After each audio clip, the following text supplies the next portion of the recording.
অল্প পরিমাণ পানিতে কি পরিমাণ মাছ থাকে তা বলা বাহুল্য। তো এই যে দেখতেছেন ভাইটি অনেক বড় একটা মাছ মারছে। তো যেই পদ্ধতিতে মাছটা মারতেছে সেটার নাম কি আপনারা যদি জেনে থাকেন তাহলে অবশ্যই বলবেন।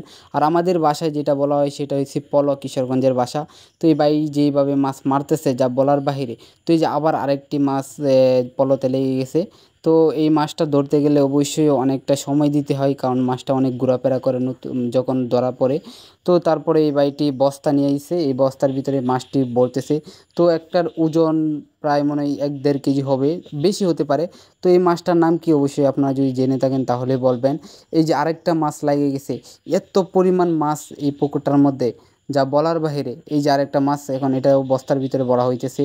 তো এত পরিমাণ মাছ এখানে কিভাবে আসলো, কোথায় থেকে আসলো, এটাই হইতেছে গ্রামের মূল যে জেলেদের সবচেয়ে বড় উৎসবের মতোই পালিত হয়। কারণ হচ্ছে ওরা অনেক মানে মাছ, এই যে আবার একটা মাছ লাগে গেছে। তো ওই বৃদ্ধ লোকের মানে ফলতে। তো এই যে ভাই আবার আরেকটা মাছ বস্তায় ভরতেছে। তো ওই মাছ মারাগুলো অনেকটা আনন্দদায়ক, কারণ যারা কখনো মারেন নাই তো তারা বুঝবেন না। এই ভাই আরেকটা মাছ মারছে, তো এটা নিয়ে একটু দূরে পালছে পাড়ের কাছে। তো ওই মাছটা ধরার জন্য যাইতেছে তার একজন সহপাঠী বা তার সাথের লোক।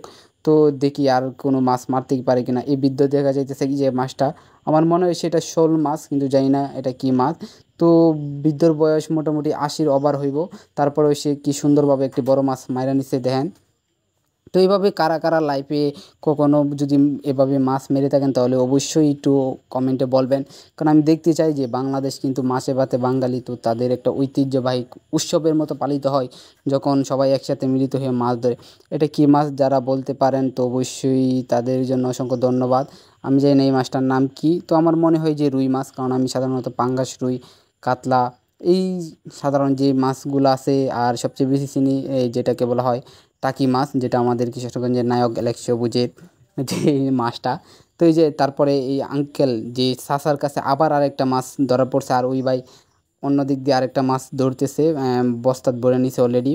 তো এখানে এত পরিমাণ মাছ কোথা থেকে আসলো, এটা প্রায় ১.৫ কেজির উপরে হইব ওজন।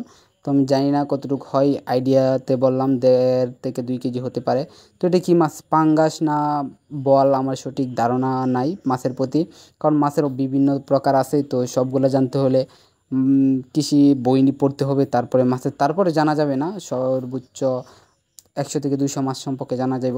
তো এই যে আরেকটা লোক দেখতেছেন, বৃদ্ধ লোক, এই যে দেখেন কীভাবে মাছ ধরাতেছে। তো এটা দেখে তো আমি পুরা মানে আতঙ্ক লাগিয়ে গেছে। আমি যদি এখানে থাকতাম আমিও সেভাবে মাছ ধরতে পারতাম। তো তারপর এই যে আরেকটা লোকের কাছে দেখি পলতে লাগছে কি না। তো উনিও চেষ্টা করতেছে মাছ ধরার জন্য, মনে হয় লাগছে আমার মনে হয়। তো দেখেন একটু জায়গা এখানে, এত পানিও নাই কিন্তু জায়গাটাও কিন্তু স্বল্প পরিসরে। তারপরে এই যে এই বায়ো মাছটা ধরতেছে, ওই বায়ো এত পরিমাণ মাছ এটা ছোটো জায়গার মধ্যে কোথা থেকে আসলো সেটাই মানে বলতে পারতেছি না।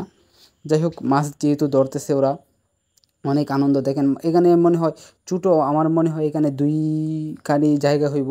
পুকুরটা দুইখানি পুকুর না কাল আমি সঠিক জানি না। আর এইখানে দেখেন শত শত লোক মাছ ধরতেছে, আমার মনে হয় প্রত্যেকেই ৫ থেকে ৭টা মাছ ইতিমধ্যে ধরে ফেলছে। তো মানে এত আনন্দ করে মাছ ধরতেছে সবার, মানে পলতে একটা না দুইটা মাছ অলরেডি লাগতেই আছে। এই যে আবার আরেকজন বস্তায় নিয়ে এসে যে মাছ ধরার জন্য, দেখি এটার লাগছে কি না, না এমনিতেই উনি চেষ্টা করতেছে। ওয়াও, এত বড় মাছ! ভাই একটা মাছের সর্বোচ্চ এখন বর্তমান বাজারে যদি ধরা হয় তাহলে একটা মাছের ৩ থেকে ৪০০ টাকার উপর হইব।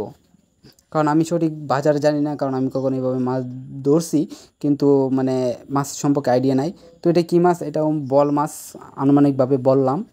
দেখা যাক আরেকজনের কাছে দেখি কী মাছ। সবাই দেখা যায় এই ধরনের মাছই মারতেছে এখানে, আমার মনে হয়। এটা কী মাছ, কী মাছ, আরেকটু জুম দেওয়া যাক। আচ্ছা যাই হোক, এটা বোয়াল মনে হয়, আর এটা মনে হয় রৌ মাছ। কারণ এখানে অনেক ভালো ভালো, এই যে দেখেন একজনের বস্তায় অলরেডি বইরা পালছে যে পরিমাণ মাছ এখানে ধরা পড়তেছে।